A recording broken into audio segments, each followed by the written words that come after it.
হরে কৃষ্ণ। ইসকনের সম্বন্ধে অভিযোগ এসছে, কমপ্লেইন্ট। তো আমাদের ইউটিউবে একজন ভক্ত কমপ্লেইন করেছেন, অভিযোগ লিখেছেন ইসকনের বিরুদ্ধে। তো কি সেটা পড়ি।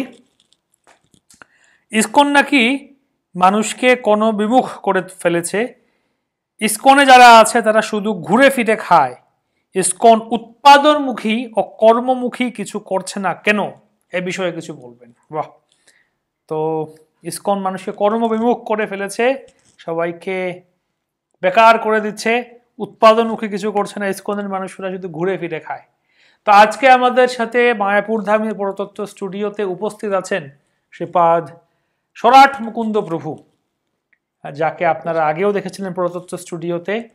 তো এবং তিনি তার কর্মক্ষেত্রে উনার জীবনটা আমরা দেখব যে উনি কর্মক্ষেত্রে কি করে, উনি কি কর্মটর্ম ছেড়ে দিয়েছেন, বা উনি কি ঘুরে ফিরে খেয়েছেন সারা জীবন, নাকি উনি কি ইসকনে এসে কর্মবিমুখ হয়ে গেছেন। তাহলে প্রভু আপনার কাছে এই প্রশ্নটা, আপনি আপনার উদাহরণটা দিয়ে একটু বলুন, এবং এই প্রশ্নটার উত্তর কিভাবে দেওয়া যায় যে ইসকন মানুষকে কর্মবিমুখ করে দিয়েছে, ঘুরে ফিরে খাচ্ছে, কোনো উৎপাদনমুখী কর্মমুখী কিছু করছে না।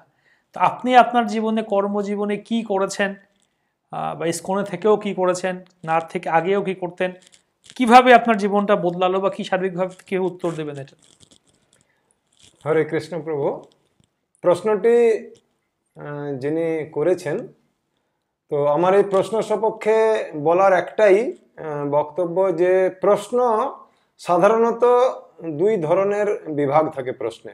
একটি থাকে তত্ত্বগত পার্ট এবং আরেকটি থাকে তথ্যগত পার্ট। তো তত্ত্বগত এবং তথ্যগত এই দুই সম্বন্ধে যতক্ষণ আমরা সমন্বয় সাধন করতে না পারবো, ততক্ষণ পর্যন্ত আমাদের এই প্রশ্নগুলি মনে হবে যে এটি হয়তো মনঃপ্রসূত করা হয়েছে, কিংবা ইচ্ছাকৃতভাবে বিষয়টিকে আর আড়াল করার চেষ্টা হয়েছে। তো আমি আমার ব্যক্তিগত জীবনের ক্ষেত্রে বলতে পারি যে আমি ভারত সরকারের একটি উচ্চপদস্থ পদে কর্মরত ছিলাম, যে সুবাদে আমাকে সারা ভারতবর্ষের বিভিন্ন প্রান্তে দেশের সেবা করার উদ্দেশ্যে ঘুরতে হতো। তথাপি কি ছিল সেই পদটি? সেই পদটি ছিল, আমি ভারত সরকারের এক সুরক্ষা বিভাগের একজন উচ্চপদস্থ অফিসার ছিলাম, অ্যাসিস্ট্যান্ট সিকিউরিটি কমিশনার। তো বিভিন্ন জায়গাতে কর্মসুবাদে ঘুরতে হতো, তথা আমি ইসকনের সঙ্গেও যুক্ত ছিলাম। কিন্তু আমার এই পেশাগত কর্মজীবনের সমস্ত দায়িত্ব পরিপূর্ণরূপে এবং সুষ্ঠুরূপে পালন করার সঙ্গে সঙ্গে ইসকনের ভাবধারায়, অর্থাৎ প্রভুপাদ যে উদ্দেশ্য এবং মনোভাব নিয়ে ইসকনকে প্রতিষ্ঠা করেছিলেন, সেই একটি উদ্দেশ্য এবং একটি মনোভাবেরও কোথাও কোনো শৈথিল্য আজও পর্যন্ত, আমি চাকরির থেকে অবসর নেওয়ার পরেও আমি সেটি করিনি। বিভিন্ন সময়ে বিভিন্ন অবস্থাতে হয়তো অনেক প্রতিকূল পরিবেশের মধ্যে দিয়ে বা অনেক ব্যস্ত কর্মব্যস্ত শিডিউলের মধ্যে দিয়ে যেতে হয়েছে, তথাপি কোনো জায়গায় দুটি সমন্বয় সাধনের কষ্ট আমার পক্ষে হয়নি।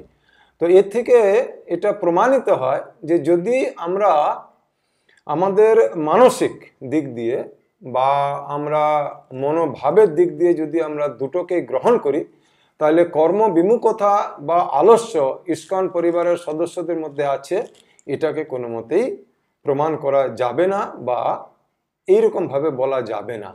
আপনার সেই উচ্চ পদটা র্যাঙ্কটা যদি কি সেটা বলেন, তাহলে বোঝা যাবে, অডিয়েন্স বুঝতে পারবেন, দর্শকেরা, যে আপনার কতটুকু দায়িত্ব ছিল।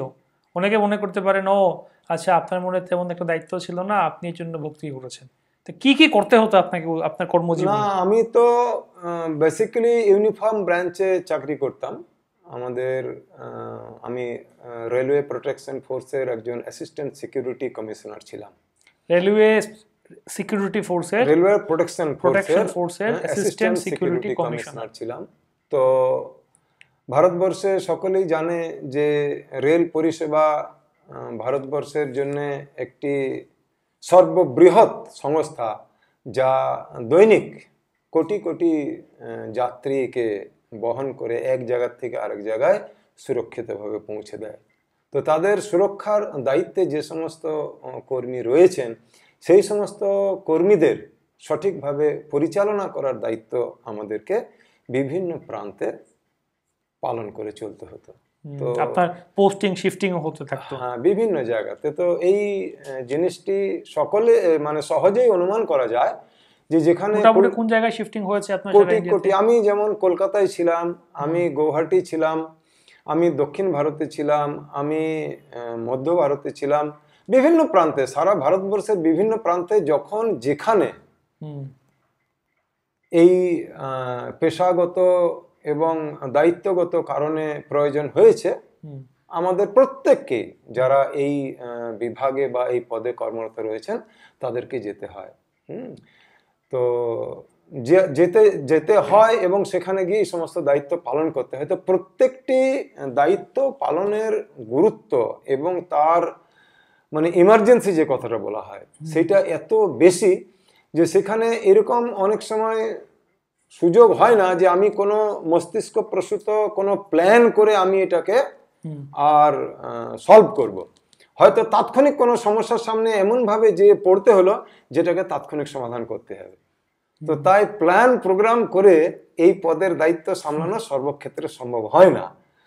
তো সেই সমস্ত জটিল অবস্থার দায়িত্ব পালন করেও আর আমাদের যে ইসকনের ইয়ে রয়েছে, সংস্কৃতি রয়েছে, সেই সংস্কৃতিটিকে আমি দীর্ঘ প্রায় 15 বছর ধরে অনুপালন করে চলছি। হয়তো এটি গুরুদেব এবং শ্রীল প্রভুপাদের এবং সর্বোপরি ভগবান শ্রীকৃষ্ণ এবং মহাপ্রভুর কৃপা, এছাড়াও হচ্ছে প্রচেষ্টা বা মনোবৃত্তি।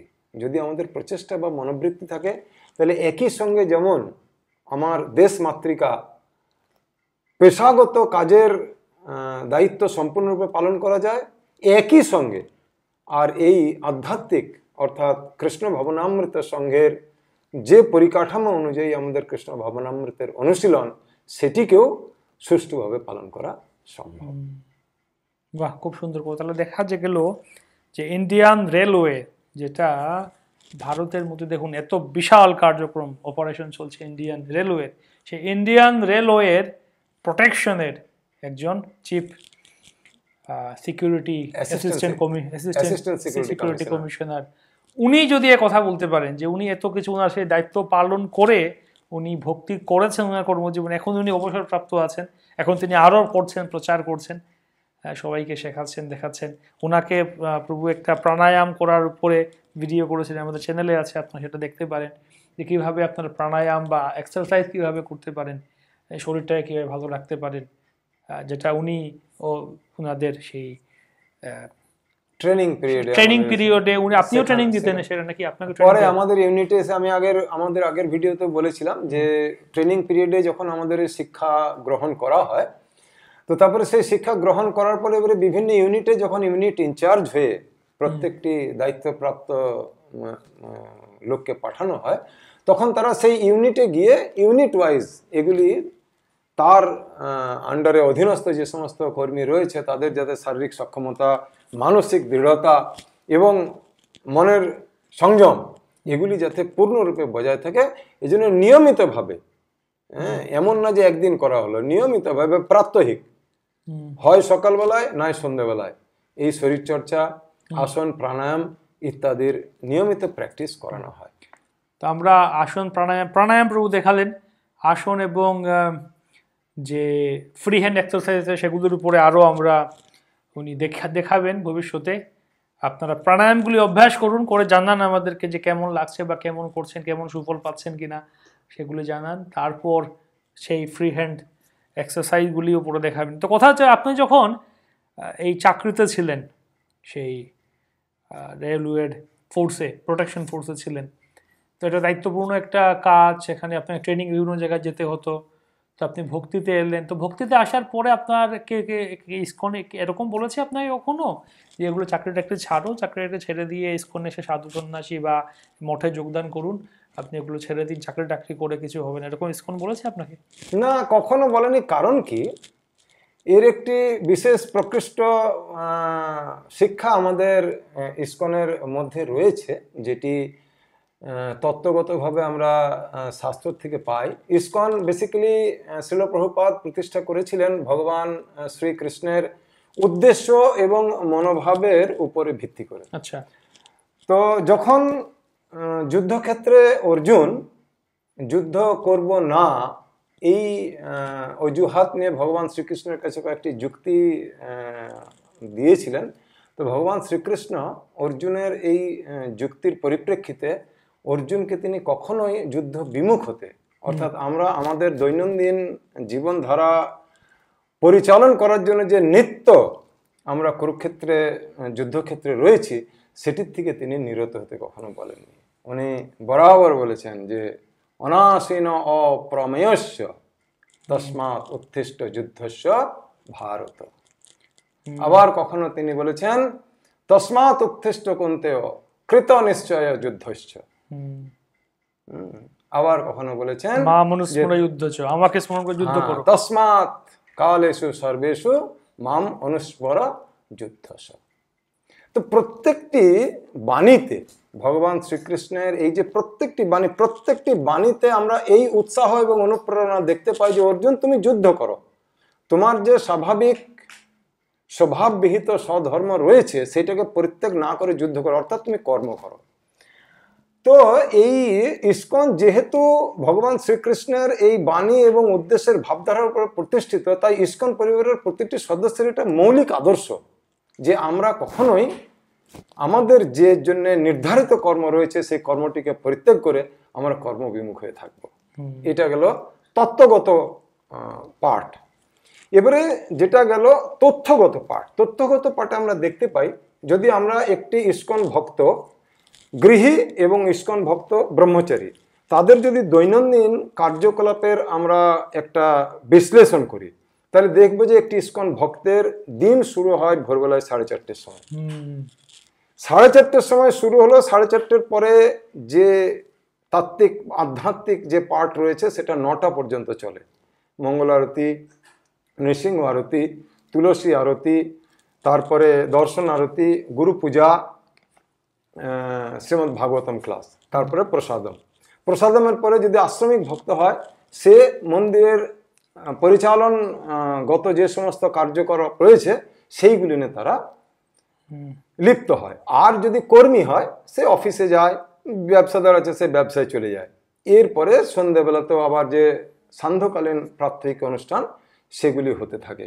তো রাত্রি 8:30 পর্যন্ত তার সারা দিনের যে শিডিউল একটি কৃষ্ণ ভক্ত আশ্রমী হোক বা গৃহস্থই হোক সেটিকে যদি আমরা অ্যানালিসিস করি দেখতে পারবো যে অলস অবস্থায় বা যেটা আমাদের চলতি কথায় বলে যে আড্ডা মেরে সময় কাটানো সেটার কোনো অবকাশ নেই। এইটা গেল একটা তথ্যগত বিশ্লেষণ ইন্ডিভিজুয়ালের ক্ষেত্রে। এবারে যদি আমরা দেখা যায় এই প্রশ্নে যেমন একটা পার্ট রয়েছে যে কর্মমুখী কি পরিকল্পনা ইসকন আজও সমাজের জন্য যোগদান, তো এই বিষয়ে আমি সংক্ষিপ্ত পরিসংখ্যান বলবো, কেন বিশাল আকারে বলতে গেলে সেটার 1 ঘন্টায় শেষ করাও যাবে না। তো শ্রীল প্রভুপাদ এই শ্রীধাম মায়াপুরে একবার ডাস্টবিনে যেখানে প্রসাদ উচ্ছিষ্ট ফেলা হয় তো সেখানে কতগুলি কুকুর এবং কতগুলি মানুষের সেই পাতার থেকে খাদ্যবস্তু কাড়াকাড়ি করে নিয়ে ভক্ষণের দৃশ্য দেখে তিনি খুব ব্যথিত হয়েছিলেন। তো তার চোখ দিয়ে করুণার অশ্রু বেরিয়ে এসেছিল। তো তিনি তখন বলেছিলেন প্রত্যেকটি ইসকন পরিবারের সদস্যদের যে আমার ইসকন মন্দিরের 10 বর্গমাইল ব্যাসার্ধের মধ্যে কোনো ব্যক্তি অভুক্ত থাকবে না। তো শ্রীল প্রভুপাদের সেই কথাটিকে শিরোধার্য করে আজকে ইসকনে সমগ্র বিশ্বে শুধু ভারতবর্ষে নয় ফুড ফর লাইফ বলে একটি প্রকল্প আছে যা ভারতবর্ষের দুস্থ এবং যারা অনগ্রসর অর্থাৎ আর্থিকভাবে সচ্ছল নয় তাদেরকে নিঃশুল্ক অর্থাৎ বিনা খরচে তাদেরকে প্রসাদ সেবন করানো হয়। এবং বর্তমানে এটি বিভিন্ন রাজ্যের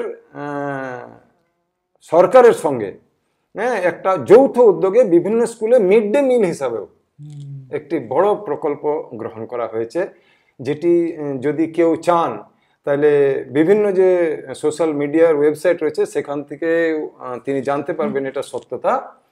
এ তো গেল রোজ নিত্য একটি আমাদের সামাজিক প্রকল্প।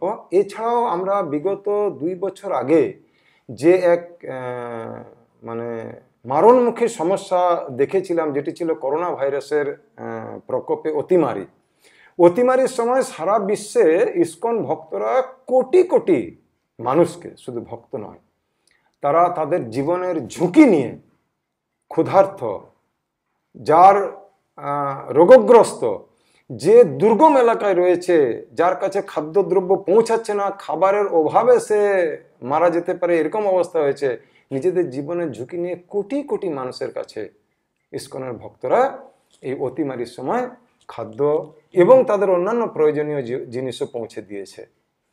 তো এমন কর্মকাণ্ড করতে গিয়ে অনেক ইসকন ভক্তের প্রাণও গেছে।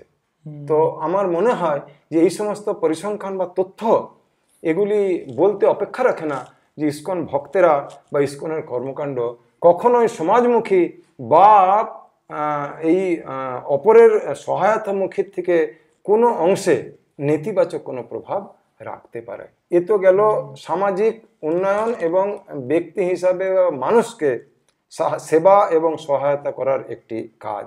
এছাড়াও পরিবেশ সুরক্ষার ব্যাপারে আন্তর্জাতিক স্তরে এবং আমাদের ভারতবর্ষের জাতীয় স্তরে পরিবেশ দূষণ এখন হচ্ছে আমাদের কাছে একটি অ্যালার্মিং ইস্যু। তো এই পরিবেশ দূষণকে বা পরিবেশ প্রদূষণকে যাতে কম করা যায়, সেজন্য ভারতবর্ষের পরিবেশ সুরক্ষা দপ্তর এবং ইউনেস্কোর যে পরিবেশ সুরক্ষা দপ্তর রয়েছে তাদের সঙ্গে যৌথ উদ্যোগে সমগ্র পৃথিবীব্যাপী এই যে বৃক্ষরোপণ বা বনসৃজন প্রকল্পে ইসকনের যে একটা অগ্রণী ভূমিকা রয়েছে, তার জন্য ইউনেস্কো থেকেও ইসকনকে পুরস্কারে ভূষিত করা হয়েছে এবং ভারত সরকারের এই পরিবেশ সুরক্ষা দপ্তর থেকেও পুরস্কারে ভূষিত করা হয়েছে, যে যাতে এই পরিবেশ দূষণ থেকে এই পৃথিবীকে বাঁচিয়ে একটা সুস্থ স্বাভাবিক পরিবেশ দেওয়া যায়। এটাতে ইসকনের একটা পদক্ষেপ। এছাড়াও যে জৈব চাষ পদ্ধতি, আমাদের গোবর্ধন ইকো ভিলেজ রয়েছে, বিদেশেও প্রচুর ইকো ভিলেজ এখন তৈরি হয়েছে, যেখানে আমরা এই মানে কেমিক্যাল রাসায়নিক সার ব্যবহার করে যে সমস্ত খাদ্যদ্রব্য গ্রহণ করলে শরীরের ক্ষতি হতে পারে সেগুলোকে বাদ দিয়ে কিভাবে জৈব পদ্ধতিতে চাষ করে মানুষের শরীরের সার্বিক পুষ্টি এবং স্বাভাবিক বৃদ্ধি এবং বিকাশ সাধন করা যায়, তার জন্য ইসকনের অগ্রণী ভূমিকা রয়েছে। এছাড়াও প্রত্যেকটি দেশের যুব সমাজকে সাধারণত বলা হয় হচ্ছে স্ট্রাইকিং ফোর্স। স্ট্রাইকিং ফোর্স শব্দের অর্থ হলো যে তারা দেশের যুদ্ধক্ষেত্রে যদি কখনো তৎকালীন অবস্থার সৃষ্টি হয় সেখানে গিয়ে তারা যুদ্ধও করতে পারবে, আবার সামাজিক এবং অর্থনৈতিক বিকাশের ক্ষেত্রেও এই যুব সমাজের একটি মৌলিক ভূমিকা রয়েছে। তো এই যুব সমাজকে তাদের চেতনাকে বিকশিত করে এবং তাদের বিবেক আর সামাজিক মূল্যবোধের শিক্ষার দ্বারা তাদেরকে শিক্ষিত করে যদি একটি সুষ্ঠু এবং সামাজিক ব্যবস্থাকে গড়ে তোলা যায়, তার জন্য বিভিন্ন জায়গাতে কর্মশালা এই ইউথ সম্প্রদায়কে নিয়ে ইসকন করে চলেছে, ইউনিভার্সিটি লেভেলে, কলেজ লেভেলে, স্কুল লেভেলে, এবং এর সুফল আমরা দেখতে পাচ্ছি যে আজকে এই কর্মশালাগুলিতে বিভিন্ন বিশ্ববিদ্যালয়, বিভিন্ন কলেজ এবং বিভিন্ন স্কুল থেকে তরুণ এবং তরুণীরা উৎসাহের সঙ্গে যোগদান করে তারা এক বৈদিক শিক্ষায় শিক্ষিত হওয়ার জন্যে তারা যোগদান করছে। তো এইভাবেই ইসকন না শুধুমাত্র তাত্ত্বিক দিক দিয়ে, সে তথ্যগতভাবেও সামাজিক এবং সার্বিক মূল্যবোধের নীতি শিক্ষা দিয়েও এই সমগ্র সমাজ, সমগ্র দেশ তথা একটি সমগ্র সুশৃঙ্খল এবং সমৃদ্ধ পৃথিবী গড়ে তোলার কাজে ব্রতী হয়ে রয়েছে। বাহ, খুব সুন্দর করে আপনি একদম খোলাসা করে দিলেন, ক্লিয়ার করে দিলেন ইসকন সারা বিশ্বে করছে কি। আমরা দেখছিলাম ইসকনের আজকে ছিল প্রভুপাদকে একবার এরকম বলেছিল, প্রভুপাদ ইন্ডিয়াতে প্রচার করছে, ক্লাস দিচ্ছেন, একজন বলছে যে আপনারা এখানে বড় বড় কথা বলছেন, আপনারা থাকলে পাকিস্তানে গিয়ে প্রচার করুন। বলছেন আর ইউ চ্যালেঞ্জিং আস? বলছে হ্যাঁ। বললো ওকে, আই অ্যাকসেপ্ট দ্য চ্যালেঞ্জ। তো প্রভুপাদ তার ভক্তদের বললেন যাও পাকিস্তানে প্রচার করো। তো ওই সময় 71-এর সময় যুদ্ধ চলছিল এই সেই, যাই হোক। তো কিছুদিন পরে ওই সময় ভক্তরা প্রভুপাদ পাঠিয়েছিলেন ভক্তদের প্রচারে পাকিস্তানে। তো যাই হোক, ওই সময় ওনারা আসেন, পরে আবার প্রচারে যান। এখন পাকিস্তানে ইসকন মন্দির হচ্ছে। আমরা এই যে প্রজাতন্ত্র জ্যোতিষপাড়াতে বিভিন্ন কোর্স করাচ্ছি, আমাদের পাকিস্তানেও স্টুডেন্ট আছেন, ভক্তি শাস্ত্রী করছেন, ডিসাইপল করছেন, পাকিস্তানেও আছেন। হ্যাঁ, তো পাকিস্তানের মতো জায়গাতে, যেখানে এত প্রতিকূল জায়গাতে, আরব কান্ট্রিতে, সারা বিশ্বে প্রচার চলছে, তো আফ্রিকা থেকে শুরু করে সব জায়গায়, তো ইসকন সর্বক্ষেত্রে ডাক্তার, ইঞ্জিনিয়ার, ব্যবসায়ী, ব্যারিস্টার, উকিল। আমাদের প্রতিষ্ঠাতা আচার্য ছিল প্রভুপাদ, উনি নিজে উনি সন্ন্যাস গ্রহণের আগে একজন প্রতিষ্ঠিত ব্যবসায়ী ছিলেন। আসলে ভক্তিবিনোদ ঠাকুর, যিনি সবকিছুর আমাদের এই রূপকার, তিনি ব্রিটিশ আমলে, ব্রিটিশদের সময়ে ডেপুটি ম্যাজিস্ট্রেট ছিলেন, যা ছিল তৎকালীন সময়ে কোনো ভারতীয়ের দ্বারা অর্জনযোগ্য সর্বোচ্চ পদবী। মানে ওই সময়কার ব্রিটিশদের রুলে, ব্রিটিশ রাজ্যে এরকম ছিল যে ভারতীয়রা কেউ ওই ম্যাজিস্ট্রেট হতে পারবে না, ডেপুটি ম্যাজিস্ট্রেট হাইয়েস্ট, তারা টপমোস্ট। যদি ইন্ডিয়ানরা যে পদবী বা কোনো পোস্ট অর্জন করতে পারবে যোগ্যতা বলে, হাইয়েস্ট হচ্ছে ডেপুটি ম্যাজিস্ট্রেট, এর উপরে না। তো সেই পর্যন্ত উনি গেছিলেন, যদি সেটা থাকতো তাহলে ওটাও যেতেন, এর উপরে থাকলে আরও যেতেন তিনি। তো সেই ভক্তিবিনোদ ঠাকুর তিনি করে গেছেন। তো এভাবে ইসকন কর্মবিমুখ করে ফেলছে, এই কথাটা ভুল কথা, ভুল একটা দাবি বা ভুল একটা অভিযোগ। আশা করি এই ভুলটা নিরসন হলো। আমরা তারপরে এই যে দেখুন, আমরা এই পরতত্ত্ব জ্যোতিষপাঠী থেকে পরতত্ত্ব ইউটিউব চ্যানেল আমরা প্রচার করছি, প্রচেষ্টা করছি দিব্য জ্ঞান সর্বত্র। এই যে জ্ঞান বিতরণ, গীতা ভাগবতের কথা দেয়া হচ্ছে, এটা কি আপনারা মনে করেন না যে এটা কোনো উৎপাদনমুখী কিছু হচ্ছে?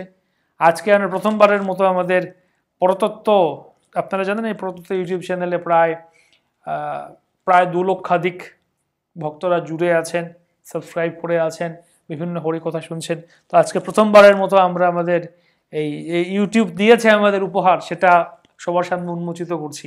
এর আগে এটা উন্মোচিত ছিল না, ঢাকা ছিল। তো কি করা হচ্ছে এখানে? আমরা এখানে কোনো কমেডি বা ফান ভিডিও বানাই না, যে কমেডি নাচানাচি বা কিছু এন্টারটেইনমেন্টের জন্য কাউকে ট্রল করে কারো পিছনে ইয়ে করে, সেরকম কিছু না।